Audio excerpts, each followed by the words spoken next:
ধরো তোমরা রাস্তা দিয়ে যাচ্ছ, একটা দেখলে রাস্তায় একটা মানুষ হঠাৎ পড়ে গেছে, গিয়ে কাছে গিয়ে দেখলে মানুষটা চোখ বন্ধ, কিছু বলতে পারছে না, তোমার মনে হলো সে অজ্ঞান হয়ে গেছে।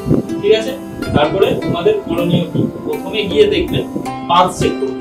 পালস কি? প্রথমে রেডিয়াল পালস দেখবে। রেডিয়াল পালস দেখে দেখবে যে রেডিয়াল পালস আছে কিনা।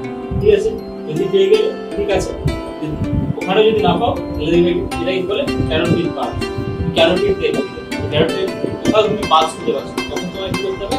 তাড়াতাড়ি তোমাকে সিপিআর চালু করতে হবে। সিপিআর মানে কি? Cardio pulmonary রেসিস্টেশন। সিপিআর কিভাবে দেবে সেই প্রসিডিউরটা তো তোমাদেরকে জানতে হবে।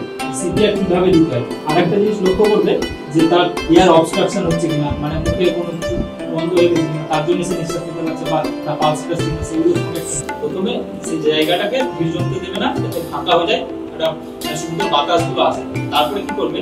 সেকেন্ড, যে পেশেন্ট যেটা হয়েছে সে কোন পজিশনে পড়ে আছে সেখানে একটা শক্ত প্লেসে নিয়ে আসবে, শক্ত জায়গায় নিয়ে এসে তাকে শুয়ে রাখবে। তারপরে যে স্টেপগুলো তুমি শুরু করবে, প্রথমে তুমি কি করবে?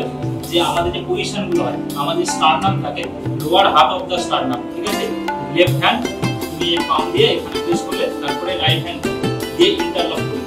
এখানে একটা থিওরি আছে, তোমাকে মানে আমি যে প্রেস করব কতবার করব এগুলো তো জানতে হবে।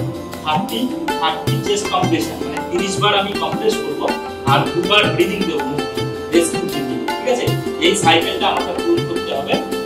মানে টোটাল আমাকে একটা করতে হবে 1 মিনিটের মধ্যে আমাকে 100 থেকে 120টা রেপিটেশন আমাকে করতে হবে। যদি আমি দিতে পারি তাহলে সেটা হবে আমাদের গুড সিপিআর, মানে একটা ভালো সিপিআর।